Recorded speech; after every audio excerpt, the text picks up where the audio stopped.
Hey, good afternoon, everybody. Terry here, and I just wanted to get on here and do a quick live stream today. So I'm going to have a very special guest today. We're going to have Andrew Gonzalez join us today. Andrew Gonzalez, I see that he is on here. So let's go ahead and get him on up here. Today we have special guest Andrew Gonzalez, right? Yep. Andrew Gonzalez. Andrew Gonzalez, so he's an entrepreneur and a podcast host of the podcast Road to 100 Million. And we're going to talk about a few things here today. So, Andrew, go ahead and tell us a little bit more about yourself. We'll do it, and thank you so much. I love you got a real radio voice. I'm surprised you don't have the podcast yourself. You got a real good voice. I got to get it out there, man. I've had a lot of people tell me that. I mean, I was an instructor for years, so I spent a lot of time on a platform teaching, and I've done a lot of different things here. I've spoken on stage a few times here, Nice. And I've been told that several times. Appreciate it. Thank you. Yeah, of course. But yeah, so a little bit about me. Kind of started my entrepreneurship journey in about 2018. I started my first company in social media marketing. It started from a passion from videography that I realized I can turn into real value for pretty much anyone in the social media space. So that led me to go down the marketing route of social media marketing. After about a year of doing that, I gained some pretty decent traction, getting around some certain big influencers and entertainers in the LA industry. Gaining some traction there, and then eventually started realizing that I could basically really target people I wanted to work with and learn from. I had access to a lot of big people pretty easily through that, and so with that, I started transitioning and started targeting like entrepreneurs and everyone I used to want to work around. And so I started messaging 30 different people a day of entrepreneurs I wanted to learn from and work around, and after that, eventually one of them stuck. That's how I got hooked up with a guy named David Meltzer, who is the top 100 business coach right now. I believe you're a part of his sales coaching as well, kind of in that space with him. But yeah, so basically, I got hooked up with David, and I started working with him. Personally, I was doing all his social media background, his personal brand, doing Instagram, YouTube, filming, traveling with him. And pretty soon I started getting really close with him. And so through that journey, I got really close with him. I started getting personally mentored to the point where we were having almost daily phone calls, and he's still my coach now. So, but eventually, through my own personal development transition and joining him and then being mentored by him, I got so inspired to go and try to do the same for others. And I just wanted to share the knowledge that I've been given. And then so I started sharing it with people. I started mentoring people early on in my career, and while I was still working for him. And then after seeing the impacts that I had on different people within 3, 4, 6, like 6 months of even working with them, like the complete turnarounds of their lives and what I could do just by the knowledge I carried and acquired. And, that was like the first time I had ever really felt a sense of fulfillment. And, that's what really, sparked the flame of like, okay, I think I want to get, from behind the camera to in front of the camera. I think I want to be the one inspiring people and actually trying to get out there and push things. And so, that eventually led to me finding a platform where I had an opportunity to partner alongside David Meltzer and Ed Milet now with another group of very high-level entrepreneurs that I'm now partnered in, and they're helping me to scale my own agency from the ground up. And, I've just been so blessed to be able to be around such amazing people. And that's what kind of sparked off the road to 100 million. It was my just life's mission to impact over 100 million people's lives to achieve their dreams. Just because I was so grateful that I even had the eye-opening experience, from Dave and all my other mentors. So that's kind of my 3-4 year entrepreneurial journey kind of wrapped up into a little nutshell. So, yeah. That's an absolutely amazing story. So I am a part of David Meltzer's private sales group as well too. Man, that guy is a wealth of information. You can pretty much ask him anything, and he will go on for about 5 or 10 minutes at least on a subject once you get him started. Yep, absolutely. So I remember yesterday. So yesterday I was actually on a Zoom call with David yesterday. And I got to talk to him through Clubhouse, and Nice. One of the big questions that I asked him about was the future of education. So the future of online education is changing right before our eyes, especially within the last year. And I know as entrepreneurs, that's one of the things that, growing up, so I went to college over 30 years ago. I've been out of college for about 31 years now. Nice. And I remember back then, I definitely could not learn all of the things that I know now back then. It's absolutely amazing how many opportunities there are today versus 30 years ago when it comes to not only education, but self-education. And I believe that there's a huge difference between education and self-education. You want to talk to me a little bit about self-education? I know that you've been on your journey with that as well, too. Yeah, would love to. Great question, by the way. And yeah, I mean, self-education, I mean, knowledge is potential power, right? It's unless you put it into plans of action, it's just potential power. And, let alone just that potential power, we all have supercomputers right in front of us where we can access any information at any time, right? If you want to learn what industries are doing great, you could Google it and find out what industries are great to hop in right now. What's doing well, what's stable, what's going down. I mean, you can learn everything about marketing, everything about running a business, everything about entrepreneurship. There's so much content out there that it's not a problem of like the knowledge, it's the behavior behind why don't we self-educate, right? Yeah. And I truly believe like self-education is self-empowerment. If you're willing to self-empower, like reading books, podcasts, content from all these big, huge, successful people. I mean, the easiest way now that it's so blatantly obvious to me now is the fastest way to get to where you want to be is to find someone who just sits in a space that you want to be in, right? And Absolutely. so learn from them. And pretty much anyone who's big in any industry right now has a huge presence. There's somebody in every industry that has a huge presence in social media or in YouTube or anywhere else, maybe even books, right? And so learning how to do that, but the self-education is the behavior behind it of how do we get motivated or inspired to actually take that step to educate ourselves and then do that consistently, but then also have the backside of you actually need to put those plans to work. Like if I learn everything about real estate but I don't go out and talk to a single person, nothing's going to happen with all that knowledge, right? So it's what we do with that knowledge that really matters. And so, but the self-education part is definitely education is just changing in general, like you said, right in front of our eyes. I think a lot of people now are learning that, hey, we need to learn from others, right? Like you said, in the college sense, like you couldn't learn anything. Like I actually never went to college, but I worked for one of the most notable sports marketing agencies doing marketing. And I learned everything on my own. I was self-taught because that's pretty much all I had. And so there was nothing in social media marketing of how to build that business. And so I just went online. I went to YouTube. I went to Google. I studied other people who had marketing agencies, and I just started doing what they were doing. And, and it started working in my favor. But unless that person takes that first initial action to take that step to actually self-empower themselves, it's just potential power. That's an absolute great message, and I love what you said there about knowledge and action. So I find it interesting that a lot of people, knowledge is everywhere. You're absolutely 100% correct. Knowledge is everywhere, but most people don't take action on those types of things. It's like, what the right thing to do is, like I know what the right thing to do is, but don't act on it. And I think that's a tragedy a lot of times because there's so much opportunity out there for people to take action, and yet they sit back and they complain about it afterwards. Well, I should have done this. Well, I could have done that. Or, well, gosh, if this, that, and the other, whatever the case would be, I would have done that.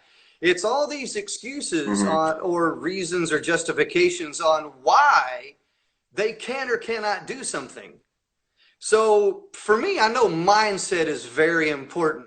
Talk to me a little bit about mindset. So, well, one little step further, and I think it's resilient mindset.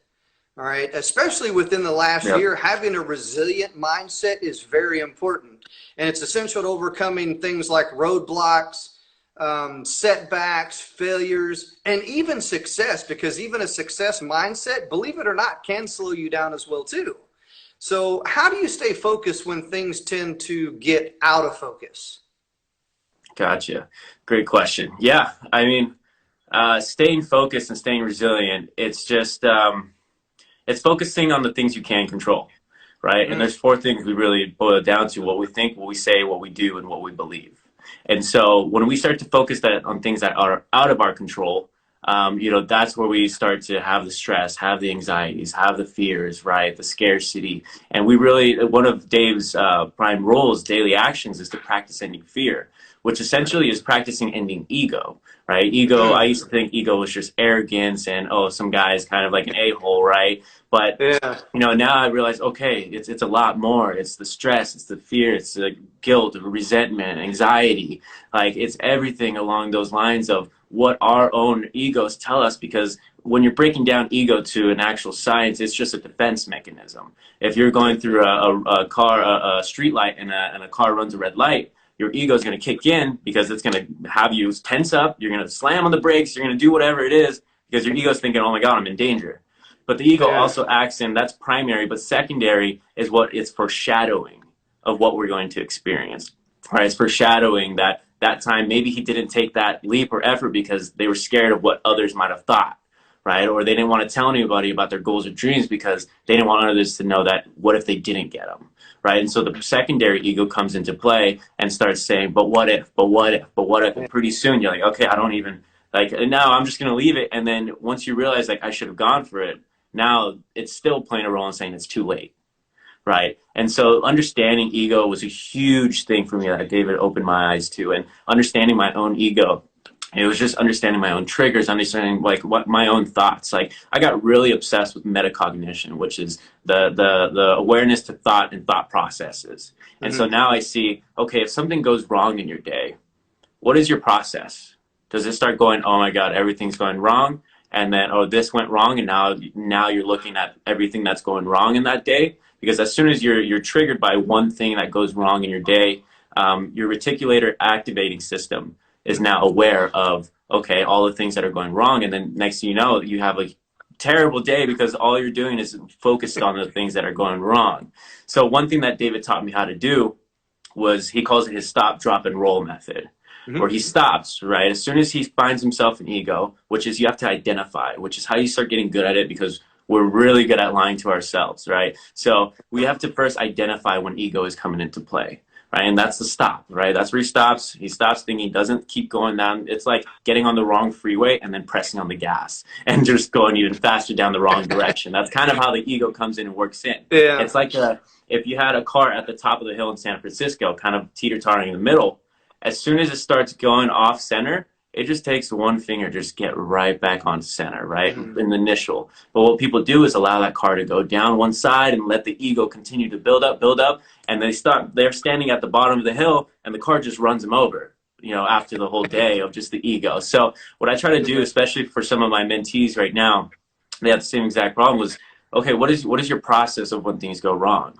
Okay, well, if something went wrong, go back and find your center, find where you're back, give yourself back to perspective. And a lot of it lies on values. Like the 4 principal values that I absolutely live by and that Dave taught me were gratitude, empathy, accountability, and inspiration. And so those 4 are kind of like the funnels that I see, okay, where do I need to go into? Is it gratitude? Do I need perspective? Is it empathy? Do I need to just have peace and forgive myself for the lessons I haven't learned yet, right? Is it accountability? Like, do I need to take more control of what I'm doing, or is it inspiration? Am I looking at the obstacles in my way, or am I looking at what's possible? And so that's kind of, understanding the ego and understanding your own triggers, your own mind, the process of how you think, I think just boils down to understanding yourself. And then you can better move forward whenever those things do happen. And you can just stay focused on the things you do want, right? If you get pulled over and you get issued a speeding ticket and you're sitting there and you say, I hate speeding tickets. I never want another speeding ticket again. Well, the universe, all it heard was speeding ticket 2 times. It doesn't know like from dislike. It doesn't know want from don't want, right? So all it's focusing is on what you are thinking about.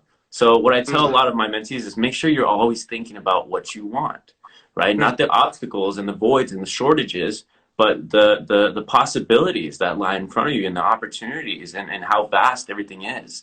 And so that's kind of the way I kind of teach my team to understand, one, their values, to be able to go through and see, okay, where do I need to be? Do I need gratitude? Do I need empathy? It's kind of like an antidote, like, okay, where am I missing? And then after that, it's just understanding their own ego, understanding their thought processes is kind of the way I go down. Yeah, that's an absolutely great answer. I understand your feedback and your perspective, everything. So a lot of times people tend to get in their own way. You Hmm. know, like you said, you got a roadblock. Okay, well, there's the roadblock, and then the focus on the roadblock as opposed to the action that it takes to overcome the roadblock, and then they're just stopped dead in their tracks Yeah. before really understanding how to solve the problem. So I got a background in the military. I served in the military for 24 years before retiring. Nice. And one of the things that I used to teach my soldiers is kind of like in the same vein of what you was talking about. And we used to call it kind of like an after action review, but I like to think of it as a during action review as well too.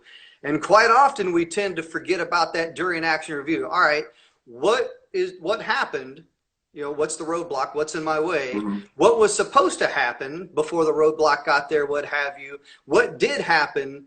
And then how can I take action in order to overcome the obstacle? Most people say, here's roadblock, here's obstacle, forget it, I quit, I give up, I can't do this. Without even really fully understanding that they're in control. And you're in control. And once again, it's a mindset. If you believe you can, you will. Yeah. And if it really comes down to it, and you must, you know, it's like the things that Ed Milet talks about. And you touched on a couple of key things there that I know Ed Milet talks about as well, too. You know, you can, you will, and you must. When you turn things into a must, you must overcome those obstacles. You must achieve this. You must do this types of things. Hmm. But you have to develop that mindset. And once again, thanks for your feedback on that one. It was great, great perspective. I love it. Thank you. My mentors, I got to give it all to them. Yeah. So speaking of mentors, I know that if you want to achieve success, you having a mentor is monumental in overcoming things that kind of get in your way or things you're stuck on, because it's like Tony Robbins said, success leaves clues. Hmm. Success is everywhere. People that have achieved things that you want to achieve is everywhere. The whole idea is to find someone who has achieved what it is that you want to achieve. Mentors like Dave, Ed, you know, Tony. For me, Evan Carmichael, I got his books right here behind I me. saw that. Built to serve. He's absolutely amazing. I get an opportunity to talk to Evan Carmichael pretty much almost every other day, and he That's does awesome. Zoom calls. He does Zoom calls once a week. So every Thursday, I get to hop on a Zoom call with Evan Carmichael, and we Smart get to guy. talk about a lot of different things. It's absolutely amazing. So I want to be where he wants to be. So getting Hmm. that insider perspective, that mentorship is monumental. You know what I'm saying? Because they teach things from their knowledge, their experience, and their example. So, talk a little bit on how your mentors have been influential within your success. Like, so what are some big things that your mentors have taught you that you've been able to really implement within your life, within your business, that has helped you out in your success? Yeah, definitely. And I mean, there's been absolutely tons and tons of lessons, and everything I'm saying now and all my perspectives are almost, it's just a parrot of what I've been Mhm. taught, the perspective I've been given, the mindset I've adopted. And, but really, I mean, the first thing that I really learned was just to love how to work hard. Like working Mm, hard, they're not working hard, they're just working inspired. mm, Like Dave, when I got into when I had my first interview with Dave and his team, I was sitting down with his COO of his company and the head of media. And so I'm sitting there, but I walk in and instantly, like, I was there for probably maybe 30-minute meeting. And in that time, Dave probably came in and out of like three or four different meetings. And he's just on the go, go, go. And I'm like, I was just blown away. I was like, this is where I need to be. Right? yeah. This is where I need to be around. So I went in with the perspective of this is not a job. Once they hired me, I didn't think of it as a job. I thought of Mm, it as a mentorship. I was like, mm, this is entrepreneurship 101. Like this is my college for me. Since I never went to college, like I was like, this is my college. So I treated it like that. I became a sponge. I knew that I had a lot of one-on-one time with him, which was very important. So I always constantly had questions ready and everything else. But if anything, the first thing that really I noticed was just how efficient he was with time, how great business, how good business is actually ran, right? And understanding like how he's aligned. His values are aligned with what he does, and he's probably the happiest guy I've ever met. And I can say mm, that he is literally the guy that you see on social media. He's the same exact guy behind yeah. the scenes. And even when I partnered with Ed, he was the first person I called, and he was super supportive on just that. So I mean, the big thing that I took away from Dave was one, it's his motto: learning how to enjoy the consistent, persistent pursuit of your true potential. Right, actually chasing not a goal, but how far can I go? Right. Right, and it was just a destination of like, okay, let's see how far we can actually do this. And Mhm. so that was the first thing that I understood. Okay, I got to fall in love with the pursuit of getting there. It's not the destination. It's learning how to love the day in, day out, right? It's learning how to love the process, not only trust the process, but love the process and go and work off inspiration.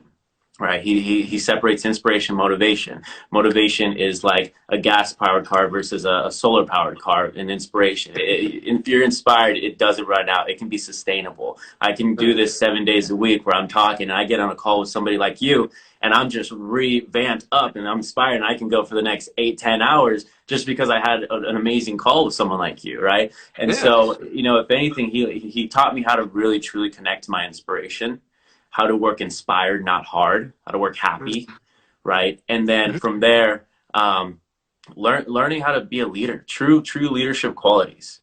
Even when we went into COVID, even when things were very uncertain, he did not bat an eye. He did not flinch. He said, "We're Mhm. going to go into this."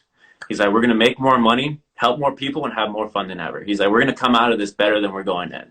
And Yeah. whether he believed it or not himself, I believed it when he told us, Yeah. and he was just he set the standard for what a true leader really was. And Mhm. I never experienced that prior to that. So seeing that, I think I was just so touched by it. I was just so inspired by this guy. Like I wanted to always know what he was thinking. I wanted to know, what was his next moves.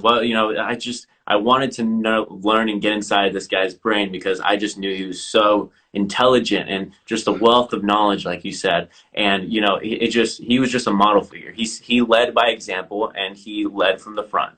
He was the Mhm. hardest working guy in his company. Nobody can say otherwise. Yeah. Yeah. And that's a great example of be, know, and do. And a lot of times Hmm. I see, so there's a difference between being a leader and being a manager. And I think that in a lot of organizations that are out there, we tend to see a lot more managers than we see leaders, especially within the corporate world. Hmm. So I'm a part of the corporate world, and I know, I've had my experience with managers. I get that. Yeah. I'm not used to a lot of that because I grew up once again in the military, being a leader, take charge. I had soldiers that I led in combat situations that were better than me, that were stronger than me, Yeah. that could do things different than me. But as a leader, the whole idea is to not only lead the way, but understand what talents, what resources that you have, not necessarily at your disposal, but within your arsenal. And the thing is that if you're building a team, okay, you want to make sure that you not only have like-minded people, but Hmm. people that fill the gap of the things that you either can or cannot do or not do so well. Yep. And that's a part of building a team. So talk to me a little bit about building a team. If you have a team, how would Yeah. you go about building your team? Yeah. So, I mean, number one is Dave really taught me, and I learned from a lot of the people because I used to sit in on about three. Dave used to do about 3 podcasts a day, and Mm-hmm. so I always listened in on constant conversations that he was having with other successful people. And one thing that I noticed was they all had the same values, the same culture. It was all about culture. So when I jumped into back into entrepreneurship with Ed's and partnered with Ed's team and started building my own. I wanted to make sure that I was setting that culture. What are we doing here? What is our why? What are we trying to do? What is the impact we want to have? And I'm very, very upfront with it. Everybody on my team knows exactly what our why is, what we're doing here, right? And so that was something that I really put forward, and I had taught them the values. Like, this is how we're going to run. This is how we're going to teach. Like, this is the level that like the standard for our team. I tell my team, like, it doesn't matter if we're going to be the best in sales, the best in marketing, the best in whatever, but I know we're going to work harder than anyone else. Mm-hmm. That's the guarantee that I will provide. And I also lead with the culture of, I always tell my team, like, hey, listen, I'm very upfront, I'm very open. I'm like, hey, you're new into this industry, you're new into this. Listen, you're gonna mess up. That's the Yeah. same thing David's team told me. They brought me in and said, listen, you're gonna mess up. Yeah. It's inevitable. You're gonna mess up because you've never done some of the stuff that we're asking you to do, right? So you're gonna mess up. But the thing is, the first time is a mistake. The second time is a decision. Hey, what are we doing, right? What are we doing to get better? And every time it's just an adjustment. And so with my team, it's a constant adjustment. So it's alignment first, alignment of our values, alignment of our culture, of what we're trying to do, action, taking absolute massive action towards our goals, towards whatever it is that we're trying to achieve. And then adjustment. You're going to constantly have to adjust and see, okay, what's working, what isn't, what do we have to do more of, what do we have to do less of? And it's just a teamwork process of like, hey, we're here to help each other out. Like, I'm always very upfront and honest with them. And I'll tell them, hey, look, if anything's going wrong, like, I don't want to check in with you and you say, hey, everything's going awesome, it's going great, all this, all that. No, I'd rather you tell me, hey, it's terrible. This is not going well. It's not working. Because it's like a car. If you don't know what the actual problem on a car is, if it's got a flat tire and this guy's trying to tell you to change the oil, it's not going to fix the problem, right? Yeah. And so understanding what the real problems is, having the very ego down as a leader, just to say, hey, what's the real problem? Like, so that way I can help. It's just a process of, hey, I'm here to help. I'm here to make you better, right? And so I always tell my team, and I've said this on my podcast a few times too, that, I'm never above you, I'm never below you, I'm always beside you, right? And so there's no ego between me and my team. There's no competition between who's better. It's just your competition is yourself, right? You got to be better today than you were yesterday, right? And so that's really the culture that I really tried to adopt from what I learned from working from Dave and what I learned from my other mentors, and really drive in and ingrain in my team. And so that's what I've been doing so far. I'm still new as a leader, but I'm following the footsteps of those who are teaching me. You're following in greatness. I can tell you that right now. Thank you. So you touched on something right there. Leadership is all about influence and impact. And I've written about that within one of my books. So I've got several published books that I have out there. I talk about leadership. And leadership is very important.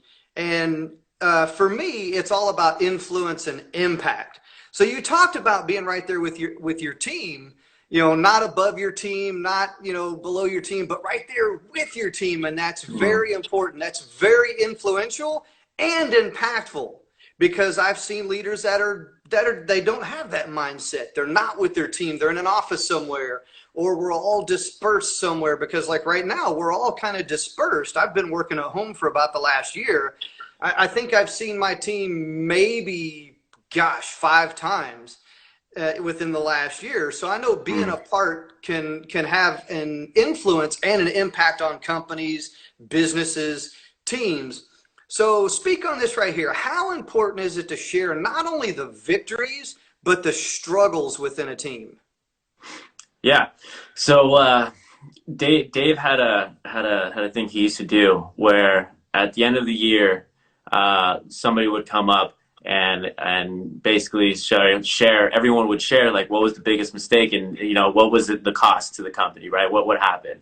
And so whoever had the biggest mistake, he would give a bonus to, right? And it would go as a learning lesson of like everybody's mistakes. He was very upfront with like, hey, you're the weakest link. I had calls from him before, because he runs everybody at a really high level.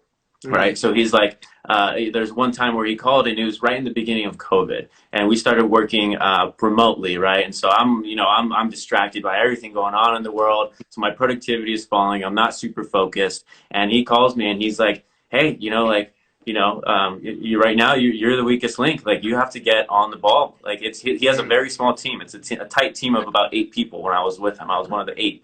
And he's like, you have to get on the ball. And, he got on me, and, the first time, he ever actually got on me, I actually was smiling, because I remember way back, because he was like, if I'm calling you, if I'm spending time to push you to get better, it's because I see potential in you. Yes. Right. And I just remembered that. And I remember that. And while he's yelling at me, I'm smiling, because I just know, like, all right, he sees something in me. He's spending his time and effort on me. And I think too many people kind of take on the micromanage, like, oh, my boss micromanages me. He's always trying to be, but really all they're trying to do is make you be better, whether it's for their intentions, own personally or not. Like, at the end of the day, they're just trying to get you to make better, to perform better. And so that's the perspective I took when he got on my case, was like, okay, he's pushing me to be better. So at that point, and within that month, that next month, I have videos of him going back for, he's like, hey, he was the weakest link last month, and now he's up for Employee of the Month and one of my favorite employees. And so hearing that from him and being able to see that and just the only things that changed were really, I just got my focus back on track. I started being a student of my calendar again, and I started really taking inventory of my values and what I really, had to focus on. And so, as soon as he just gave me that one check, he was like, okay, I get it, I understand. And so I try to do the same thing for my team is I pour into them, and I'm very honest with like, hey, if I mess up or if you think I'm being egotistical or something, like be honest with me. Like just be honest with me, and I can ego down. I can say, okay, I'm willing to listen. I'm open, and I will listen and hear. And so I think it's just the value of having 2 ears and one mouth to use them accordingly. Like I listen to my team if they're struggling in a certain area, or if they're scared about something, or it's a mental block they have. I listen to them and I try to help. And it's just having that relationship and having that culture, I think just helps have their trust of like, hey, they can come to me. Like my trust of even I calling Dave and saying, hey, you know what, I think I might want to transition out to Ed. Like that was a big thing. I ended up finding out they were both in business together, so it was a win-win there. But even the trust and courage of just being able to be open and talk to him about that stuff. I think too many leaders try to hear the perfection and see the perfection, but things aren't perfect. Like I don't want perfection, I want progress, right? I want my team to be able to come to me and say, hey, this is the problems we're having, right? How do we fix it? Instead of just, oh my God, they're thinking I have to make him happy. I have to make him happy. And that's just in the back of your head versus like, okay, what is the real problem and how do we go about fixing it? Right. Mm-hmm. If it's there, like my team can come to me and they'll be honest, like, you know what, it's nothing to do besides me. I haven't been motivated. I haven't done this. And I'm like, okay. And I start asking them questions, and I break down and I backtrack exactly why they are not motivated, what they're thinking of that's keeping them, that mental block that's keeping them from actually tapping into their inspiration. And so, like I said, it's just understanding the real problems, having the honesty to really talk out loud. And, Dave constantly was every week. It would be, 1 week somebody was amazing and he'd be praising them. Next week, hey, what are you doing? Get on your ball. And so it was constantly, pushing them to be better. And so it's not just a level that you set the standard, but it's, hey, are we still growing? Are we still moving? And like he focuses highly on growth and acceleration, right? That's the two things that he focuses on to have incremental growth just consistently. And so it's kind of like the culture, if you're familiar with Kaizen. With who? Kaizen. It's a Japanese culture. Oh, yes. Yeah. Yeah. Mm-hmm. Yeah. The lifelong commitment to constant improvement. And so that's kind of, what I've learned from a lot of these successful guys is it's not just a standard of like, can we maintain? It's just constantly getting better and growing. And so that's the same thing with my team. It's just like, hey, we're going to keep growing, getting better. We're going to have growing pains. Things are not going to go the right way all the time. But as long as we're able to identify the actual issues, we'll be able to move forward and take the best foot forward based on our education, our knowledge, our awareness at that time. And that's just what we're going to do. That's it's just we're going to get better. So that's kind of the culture I really instill into my team. That is absolutely amazing, and that starts at the top right there. So the culture, and I love that you use the word culture there because I see a lot of toxic culture that's out there as well too. Once again, that starts at the top. It definitely doesn't start at the bottom. Mm-hmm. Remember, if you're a leader and you see an issue and you walk past that issue, you just established a whole new standard. Yep. Without correcting the issue or the person or whatever. And it could be a lack of anything. It could be a lack of training. It could be a lack of resources. It could be a lack of whatever the case may be on why a mistake happened. And genuinely, I believe that people genuinely make mistakes. I genuinely believe that. And like you said, the first one, okay, that's on you. The second one, well, that's a choice. Yeah. You're no longer, that's no longer a mistake. You're choosing to take action, whether it's appropriate action or whether it's not appropriate action. It's all a matter of perspective. But I think that it comes down to the culture within the team or the business or whatever label or level you want to put on it there. So one of the key things that I like to do is developmental counseling. Okay, and that's something that I see that's really kind of a weak area, especially within the corporate world. And I've even seen a little bit of it within the military world as well too, to where leaders develop. Okay, and the one way that we did that within the military was through developmental counseling. One way that we do that out here within the civilian world is mentoring. Make a mistake, okay, sit down, we're going to talk about it, let me have a mentoring session. But I still strongly believe in developmental counseling. So speak on that a little bit. You know, when you make mistakes, whenever you're trying to grow, whenever you're trying to build new skills, whatever, how do you develop a team member? Do you do developmental counseling, or is it all mentoring? It's a lot through mentoring. So there's really like two sides of like kind of how I go down. I'm either inspiring my team by allowing them, because I don't just get on calls with my team and tell them everything they're doing wrong or tell them this. I just share with them my own inspiration of the Right. things I'm doing. I will let them look at my calendar and know exactly what I do throughout my entire day. They see that because I'm an absolute nut on my calendar, but I will let them see and say, like, this is the work that I'm putting in. Like, this is what it's going to take to get those results. And I share my own inspiration, the road to 100 million. Like, the road to 100 million is also aligned not only with the podcast wanting to influence and impact over 100 million lives to achieve their dreams, but also scaling my agency to over $100 million a year, and also giving away over $100 million to any kind of charity or cause I want to help out. So it's a whole life's mission for me. So what I've seen so far working for me is I just share my own inspiration through me for my team. And it makes them want to be better. They start sending me videos of them running at 5 a.m. because I send them videos of me running at 5 a.m. every morning. They start sending me all the books they're reading. I'm like they're really inspired by personally developing. And so when they start doing that, everything else just begins to raise. And so it also raises their awareness of how to understand when they make mistakes like that. And so when they make mistakes, I like to raise their awareness by asking questions. I let them backtrack. I kind of lead them and backtrack. Okay, how is this? You know, I ask them the questions that I ask myself when I do those self-analysis and everything else. So when I raise their awareness on the questions I ask myself, now I'm asking them. Now they're able to process a little bit more and say, okay, well, okay, I see where that could have gone better. I see where I could have changed that. I see what I need to do now. And, I definitely learned that through Dave of problem solving. He has a book, it was his second book, Game Time Decision Making. And it's really about making decisions through those values. Like, accountability is one of his main principles. And it gives you control because you ask two questions. How do I attract this to myself, and what am I supposed to learn from it? Anytime you have any kind of pain, right? Any kind of pain in your life. It's not a stop sign, it's a turn signal that something needs to change. So I really sit down with my team and I ask them questions and I let them talk and see where their perspective is. And then I offer my perspective. I almost like to play devil's advocate. Okay, I'm like, okay, if that's not it, like, what about this way? Even if in my head I'm like almost certain that I'm like, okay, I know this is the problem, I still ask, let me just share a perspective with you. Because it's a thing I see even on social media a lot.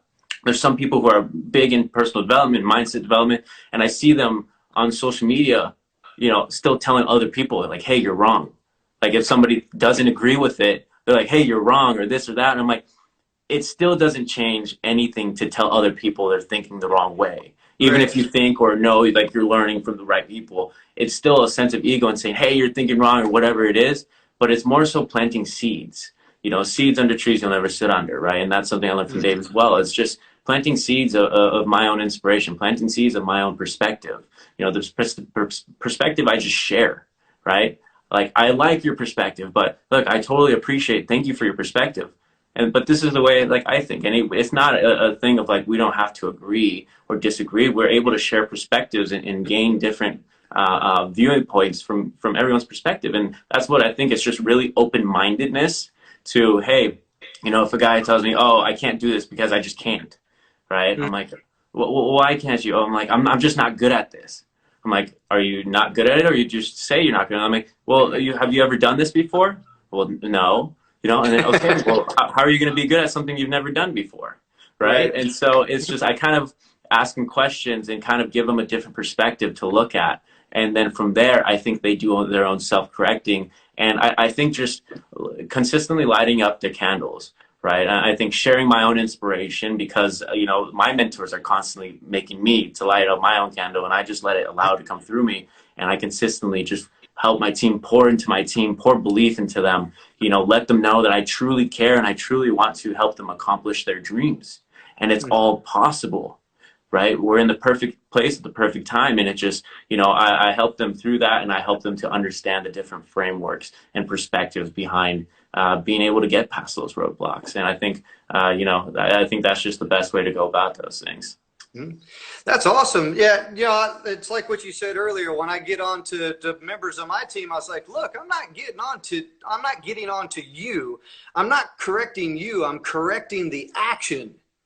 There's a difference between attacking the person and correcting the action.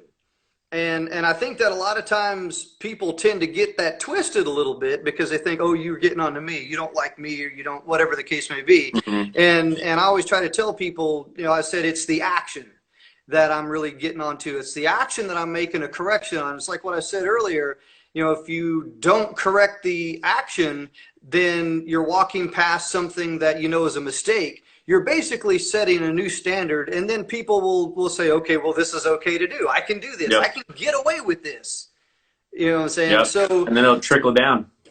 There's a snowball effect. It absolutely will snowball all the way downhill if you do not correct the action instead of the person. I was like, well, it's just unfortunate that you are the one that made the mistake. And I see this happen a lot of times as well, too, where there's people that like to set an example of certain people. And I think that there's a right way and a wrong way to bring, I guess, light or attention or learning points on mistakes when they do happen. And mistakes do happen. So when you're performing at your best or not performing at your best, once again, I believe that people genuinely make mistakes. Talking about peak performance here. So peak performance means a lot of things to a lot of different people. From working out in the gym, taking supplements, reading books, taking online courses, or just doing the things that generally develops knowledge, skills. I mean, I could go on and on. The list will go forever when it comes to peak performance, because it's everywhere. So how do you prepare for anything? Basically, whatever it could be, when you set your sights on doing something, how do you perform at your best? Yeah, so love the question, and like I said, you're very good. I love the way you articulate your questions and everything. You definitely need a podcast, but it's really setting myself up for success every day.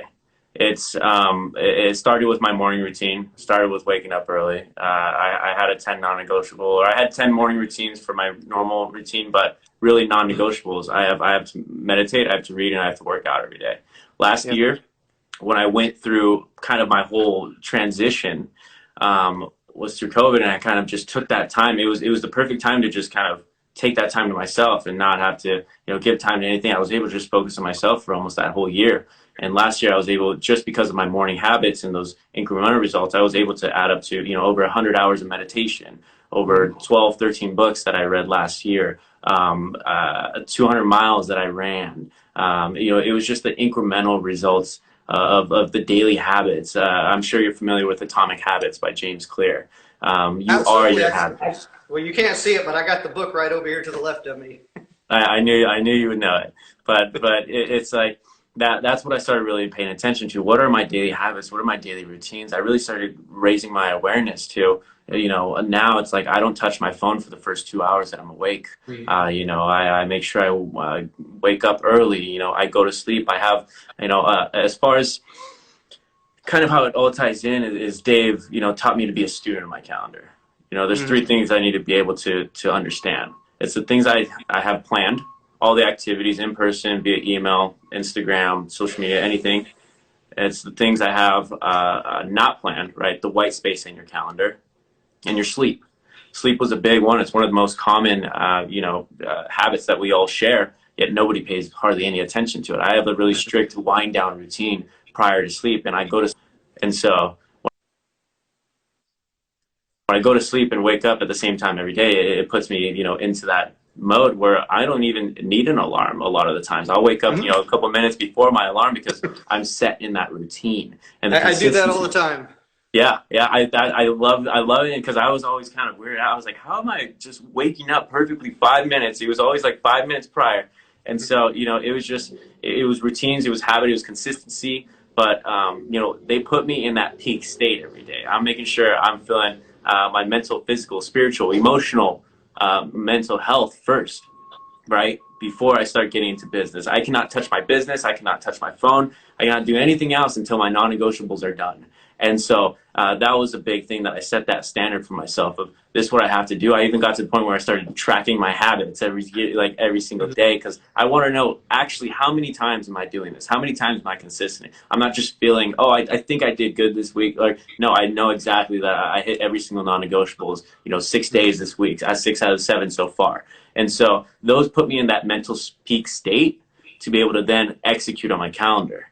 But prior to executing my calendar, I have to have that calendar. I spend, minimum of about 30 minutes a day, in the morning and in the evening. My calendar is already set for the days on what I'm doing. And so that way the next day I don't go based on how I feel, right? If we worked based on how we feel, we'd get nothing done. So every day it's like my day's already planned for me. It's set for me. I don't get to wake up and say, okay, what am I going to do today or anything? The decision's already made. So I don't have to waste any time and emotion on making those decisions when it's already prior. And I'm putting that attention and intention to the coincidences I want to create. So Dave also teaches about the rule of the power of 64. I don't know if you've heard of that yet. I don't think I've heard of that one yet. I'm still diving Yeah. into a lot of Dave's stuff here. I think I'm Yeah. about halfway through his course, and I'm still diving in. And he's got a lot of stuff. Oh yeah, tons, and you'll absolutely love the power of 64. It's how he works 64 hours of productivity a day. Mm. One, he works twice as many hours, and then by the studying and putting attention and intention to his calendar, he finds all the efficiencies. If you save 4 minutes a day, it adds up to 24 hours a year. Mm. So he says twice as efficient, and then twice as statistically successful. So Hmm. constantly getting better, the growth and acceleration, like I said, getting better at what he does. And so when you add that up to 16 hours times 2, 32 times 2, 64 hours of productivity a day, when you put that much attention to time, it's the relationship with time, right? Time is actually infinite. It's a man-made construct.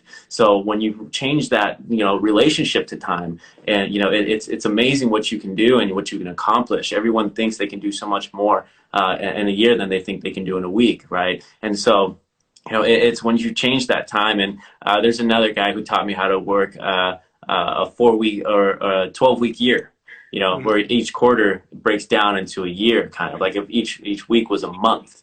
And it's like, okay, if each week was a month, how much do you think you could get done?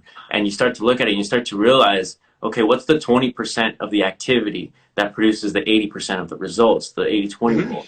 And so you really start to focus on the efficiency, the effectiveness of what you're doing and understanding where your time and attention needs to go. And so I think just my attention to time, my attention to details of my calendar, the results they're bringing, the how am I investing my time, where am I investing my time, and that's just what really raised my awareness to be able to perform at that peak state. Plus, setting myself up for success, like I said, with that morning routine, to put myself in that peak state to be able to perform. That's awesome. So we got a question. So Nina, mommy was asking, is that David Meltzer that you mentioned? Absolutely. So we're talking about David Meltzer. So yeah, David is absolutely amazing. Nina, if Yeah. you're familiar with him, you're familiar with his training. If you're not familiar, I would definitely highly recommend going over, checking out David Meltzer and getting a part of his program. I know he offers some free stuff. He's got some paid stuff. I'm a part of his sales group. So yeah, David Meltzer, get on over there, check him out. He's absolutely amazing.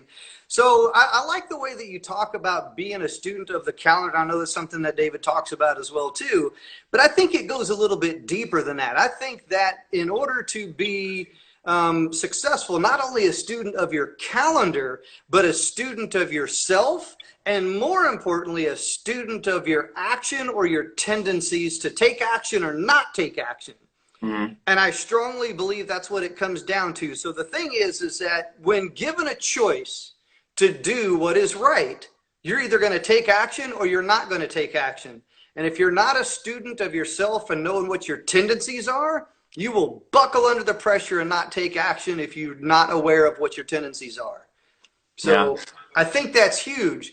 So, do you have any tendencies that you're still aware of? Like, okay, here's my tendency. I know this is going to happen. I know this is my action. How do you overcome those tendencies to do something when you know, especially when it's a negative one? How do you overcome those? Tons. It's always, ego. One thing that Dave always says is he wish it was possible to have an egoectomy, right? Mm. And he says to take out the ego because the ego's always going to come back in. There's constantly like consistency is the one big thing. I'm very aware of my consistencies. I can stay very consistent on things, but I still, every time I zero out, it could be 90 days of me not missing a single non-negotiable. But if I zero out after the 90 days, well, it's back to the power of zero, back to one, right? It's a restart. And so I think consistency was one of the big things I had a breakthrough with through Dave. And now I've been able to manage better and become better at. But there's always going to be things that you're still constantly becoming better at. You have to be a student, and there's so many. That's why I tell my team, it's just like you're going to forget all the lessons you've learned, right? You're going to forget everyone, and that's why empathy is so important. Because especially when I started trying to mimic Dave, and I was like, okay, this guy's waking up at 4 a.m. every day. Like I'm going to do that, right? And so when I first started doing it, I used to try to just jump right into it, and I would burn myself out. And there'd be so many times where my 4 a.m. alarm would go off, and I wouldn't get up and do the things I planned to do. But in order to go forward, I really had to practice empathy, because it's just empathy gives you peace. You're able to forgive yourself for lessons you haven't learned as well as the lessons you've forgotten, because you will forget every single lesson, like I said. And so, there's still lessons that I continue to forget every single day. But as far as going forward, I have to take the awareness and the actions and the disciplines to be able to set something going forward. But without empathy, you're not going to have peace. It's like, say if you're on a diet and you eat a small little cookie, a piece of a cookie or a piece of bread or something, and you're like, oh my God, you start beating up on yourself. Like I broke my diet, I ate that little cookie. And then you're like, forget it, whatever. I'm just going to order pizza because I already messed up. Or I'm going to have some soda because I already messed up. Right? It's like, oh, you're going to start adding it on because you didn't give yourself that peace, that, and be like, okay, I forgive myself for that cookie. Let's move forward and take the best action forward. So it's the smallest action to step forward. So as far as correcting those, there's always going to be corrections. There's always going to be things that you're working on and trying to improve on. It's going to be different in different phases of your life, in different situations, but there's always going to be improvement to be made. So as far as that, I think it's more important to understand, okay, what's my thought process when things don't go, when I do go, when I fall into those tendencies, right? It's the empathy to say, okay, maybe I spent 30 minutes on Instagram scrolling, but you know what, let's move forward. Like, okay, I'll get back to the stuff, and okay, I forgive myself for that. Okay, let's go forward and get back to, it's really just getting back on the right trajectory. So, it's like I was mentioning earlier, the stop, drop, and roll. When he stops whatever it is that's taking him off center. He drops, he processes, and asks himself the questions to figure out why is he off center. And once he processes and finds out and identifies what it is, then he rolls in the right trajectory. What is the smallest action I can take to step forward in that direction? And I think that's where that smallest action, lowering that bar, because whether somebody wakes up today and says, man, I should have done more today, and say right as soon as they had that thought, if they go and even if they spend the rest of that day doing as much as they possibly can, it doesn't mean that all their dreams are going to come tomorrow like that. So it's the smallest action you can take to say, okay, at least I'm setting minimums. And that's huge for me, is I have minimums, right? I have a minimum of 1 hour of learning a day. I have a minimum of my meditations, reading and working out. Those are my daily minimums as well. I have daily minimums in my business that as long as I get that done today, I am okay, right? Yeah. As long as I have those done today, I am okay. Because it's very gray. Some people might do a decent amount of work, but they'll still be in their head like, I knew I could have done more. There's always that gray area. And daily minimums make it easy to have that black and white. These are my daily minimums. This is, at least have to spend 20 minutes, right, on this business or with my team or whatever it is, right, on yourself. 20 minutes, that's my minimum. And as long as I do that, I'm okay. I call it the bottom line up front. So that's, gaining clarity. Once you gain clarity and you get crystal clear on what the most important thing that you must accomplish that day, and you achieve that, you take action to achieve that, I mean, really, that's what it comes down to. So I call it the bottom line up front. It's a part of my planning method that I created. Nice. Over the years, I mean, I've done things like Brendan Bouchard. I've got his high performance planner. Kim Walsh Phillips. I've got her planner. So I bought a lot of these different planners. Yeah. And basically, what I did was I took the after action review process that I talked about, and I kind of molded a lot of different things together into what I call the bottom line up front planning method. Okay. And it's funny that you mention that, because that's exactly how I plan. I've got that one thing, that bottom line up front. I have to accomplish that. No matter what else happens throughout my day, I must get that bottom line up front done. If I don't, then, well, maybe the day's considered a success or a failure. I don't know. Once again, at the end of the day, that's when I go back and I take inventory on how well I did. What did I do? What was I supposed to do? What did happen? What needs improvement? How can I, once again, it's a student of yourself. It's all within the same vein of being a student of yourself, your actions, your tendencies. But if you do not ever take the time to take a serious look at that, you will never know which way to go, how to grow, how to take different action next time, so that when you see something, oh, wait a second, this is familiar. What did I do last time? Was it a success? Was it a failure? And then you know what to do next time differently. So I think being a student of your calendar, being a student of yourself, your action, your tendencies, once again, they're all in the same vein. It's absolutely amazing. I appreciate your feedback on that. Thank you. Of course. All right, so let's shift a little bit here to entrepreneurship. So you're an entrepreneur. I mean, you hang around entrepreneurs. You've got a lot of great mentors and doing great things. And I know that you have your podcast, Road to 100 Million. All right, so, there's lots of opportunities that are out there. And I know that the last year has been tough on everybody. The last year really closed a lot of doors, but at the same token, it opened a lot of doors as well, too. Okay, so talk a little bit about being an entrepreneur, and what does it mean to be an entrepreneur to you, and what are you currently working on? Yeah, so being an entrepreneur, what it means to me, really entrepreneurship is understanding how to not quit in something. Like whatever the vision you have of whatever's possible, it's understanding how to not quit until that vision is a reality. Okay. And going through that, there's going to be false start after false start after false start. I went through probably 10 different businesses. I worked 12 different jobs prior to even, finally getting something that was working. And, and so it was just false start after false start. And then now even on the journey, now it's kind of just like, it's always the moment before it all starts, right? At every single level, right? It's always the moment before it all starts, because you think, okay, once I hit that 7-figure mark, well, at that 7-figure mark, you're going to have the perspective of it's just about to start, right? Because you're like, if I was able to do this, imagine what I can do next, right? And so it's always just it's the moment before it all starts. And so that's why it's really just about loving what you do, loving your craft, loving, being able to take those kicks to the face and constantly getting back up. So entrepreneurship is understanding what you want, why you want it, and how you're going to get it.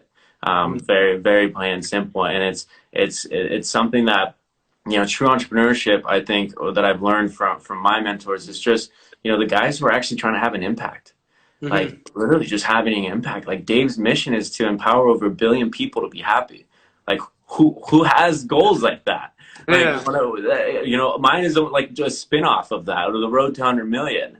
I don't know anyone my age yet that I've met that has any goals to really try to do that. But the people I'm around now, it's like they actually change people's lives. Instead of like Dave, instead of buying a Ferrari, he built a couple community centers in Africa, right? That's his gift to himself, right? Instead of Ed Milet, the kind of charitable things he's done, that he doesn't even show. He has behind the curtains. He doesn't tell anyone, because it's just a part of him and who he is, and actually wanting to have an impact, change the world. And I think, plainly said, it's just compassionate capitalism, and being able to want to have that impact and change the world, but to be able to be that businessman and work from good ethics, good integrity, and building good business, right? And so I think that's something that a lot of entrepreneurs nowadays don't really take into perspective. I think success, right? What is the definition of success to people?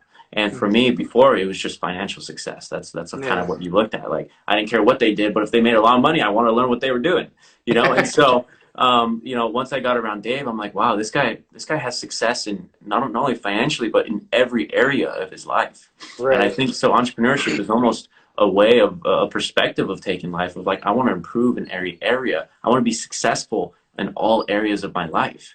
And so that to me is true success. That is entrepreneurship. That is the next step I want to go to. And so, that's just my passion and just loving the game.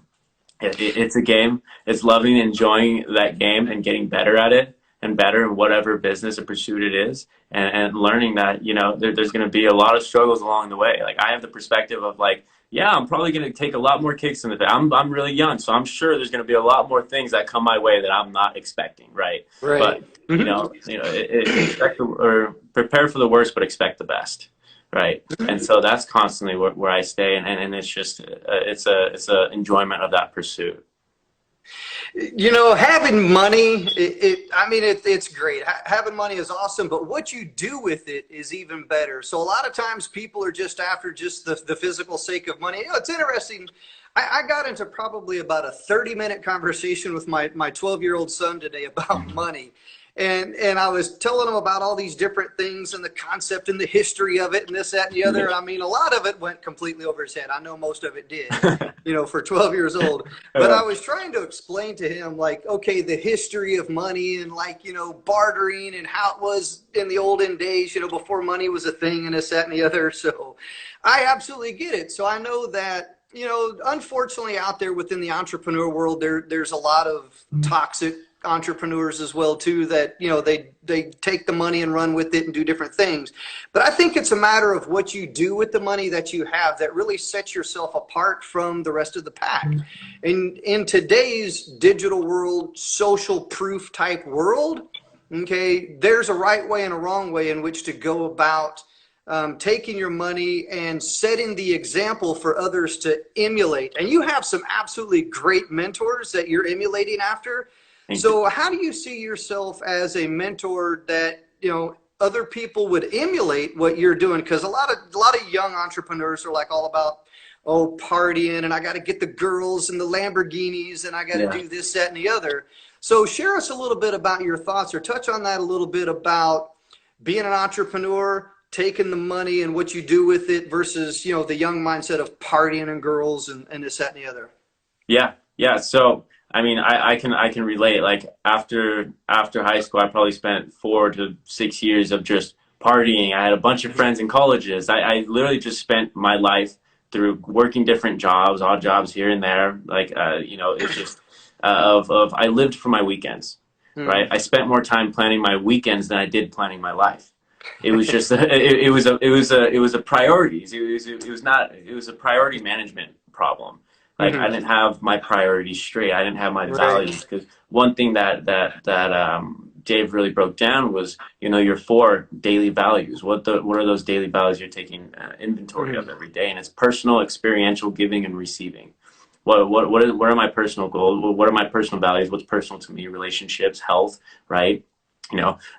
Experiential, what do I want to experience? What are my experiential values? And then giving, what is my giving to? What do I want to give and receive? What am I willing to receive for that? What do I want to receive for that? Because when I started breaking those down and I got very clear on exactly what those 4 values were for me and everything and I repeated them, I take daily inventory of them during my cold showers actually every day. And so that's something that, if anything, I think the values, understanding what they value, because a lot of people, why is it that we value social media presence over impact? Why is it that we value money over kindness?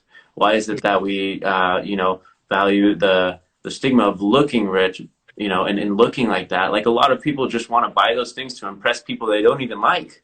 Right? And so it's like understanding, okay, why do I want it? If you want an exotic car, like I tell this to my team too, I'm like, yes, do I want the exotic car? Yes. Do I think about it? Yes. But does it wake me up in the morning? No.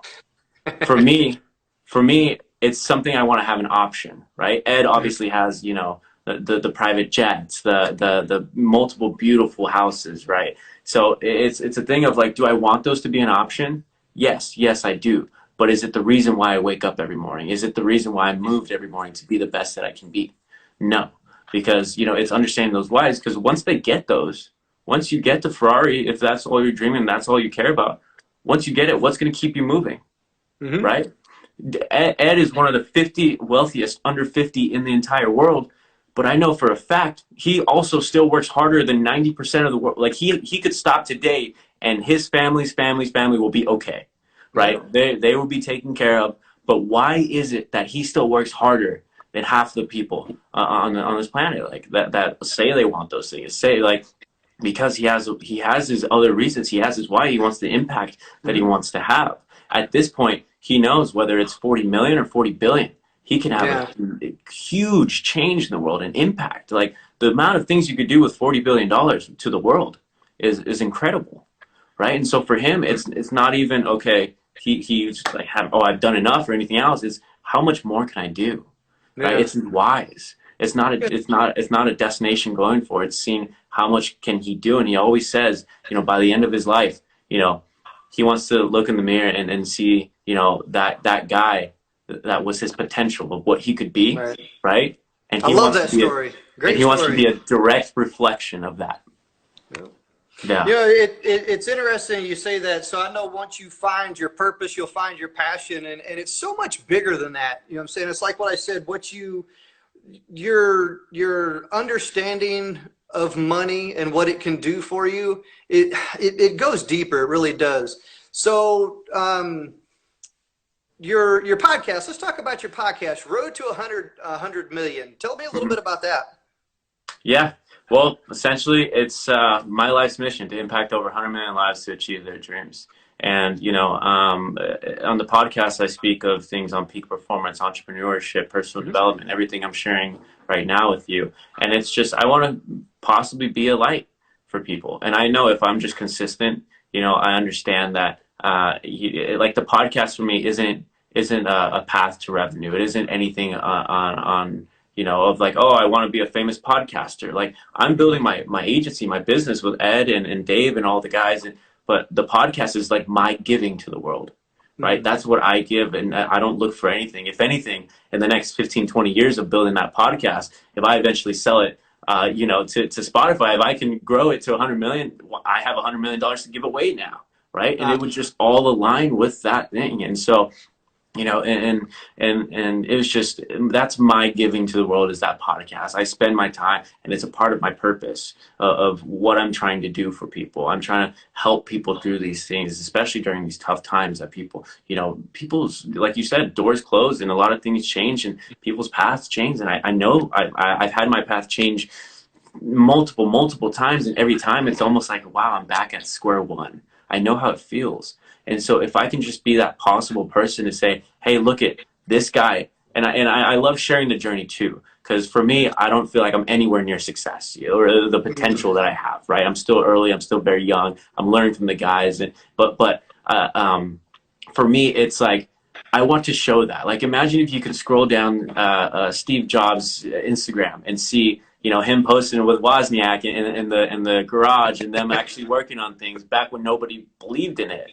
And so that's what I want to share through my process. It's like, I don't go out and tell people I'm successful or try to flash like, hey, I'm working with these big guys, but I show them like, hey, these guys are inspiring me. This is where I've been able to learn. And now I'm going to share with that journey to Road to 100 Million, of me scaling my agency to over 100 million. I'm going to show you that, I don't have to be afraid of showing you that journey of, it's not if I'm going to make it for me, it's when. Right? It's just when I'm going to make that happen. It's not an if anymore. And showing people that, hey, you don't have to be perfect. You don't have to show everyone that you're successful already. You just have to show them that you're willing and you're hardworking and sharing your own inspiration, your own dreams, your own goals, your own ambitions. And so I like to share, I love that I can share this journey along the way of like, hey, this is where I'm starting at. And look at where everything that I've learned from my mentors, look where it's going to take me.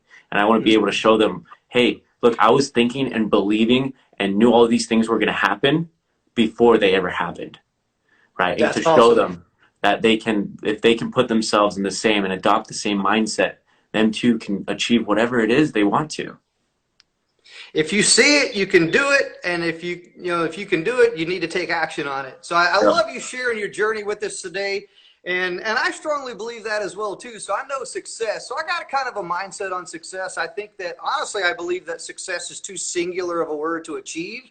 Mm-hmm. I like to achieve successes along the way because it's all about the journey. Yep. You know, success, once you achieve it, it seems like a final destination. You know, it's like the story of the guys that went on the moon. You know, you've heard multiple entrepreneurs use that as a story where once you've been to the moon, where do you go from there? Because a lot of people, you know, those guys come back from that and it's like, gosh, you know, I've been to the moon. Where do I go from there? Once you've achieved success, what's the destination beyond that? And, you know, and that's the reason why you have to learn to enjoy the process, learn to enjoy the journey, and keep enjoying it. And I think that a lot of times when entrepreneurs struggle or they find themselves not achieving success is because they've fallen out of love with the process. They've fallen out of love with the journey. And I love the journey. I love your story. Thanks for sharing it with us here today. Of course. I appreciate you for having me on today. Yeah, no worries. So if anybody wants to connect with you, what's the best way for someone to connect with you? At Andrew Gonzalez on Instagram. And if you want to email me, DM me too. And you can email me, andrew@andrewzales.com. You know, I respond to everything, so feel free to reach out. I'm always open to helping and connecting whoever I can. So, yeah, those two are probably the best ways. Awesome. Well, thanks for joining me here today, Andrew. It was a great conversation. Thanks for sharing your wisdom, your insight. Thank you for sharing your story. I look forward to following up with you. We got to talk about that podcast, though. I got to get you going with the podcast, man. I'm telling you, you got the voice for it. Well, I actually did a radio show about 30 years ago in college. So I've done some things in music over the years. So I've recorded some audio books. I can do it when I need to. Yeah. We'll definitely be talking soon, but it was wonderful to finally meet on here, Terry, and thank you again for having me on today. Awesome, man. Take care of yourself, and I look forward to talking to you again. You as well. Appreciate you. All right, take care. All right. So that was Andrew Gonzalez, and he shared a lot of absolutely amazing wisdom, a lot of amazing insight with this. So, you know, make sure you get connected with Andrew. Follow him over. His link is in his bio, so follow him. Click on that link within his bio and get connected with him. Go listen to his podcast. He's got a great podcast, Road to 100 Million. So, Andrew, thanks for joining me here today. Everybody that took time out of your day today, thanks for joining me here today. And I look forward to seeing each and every one of you in the next video. We'll talk to you later. Have a great day.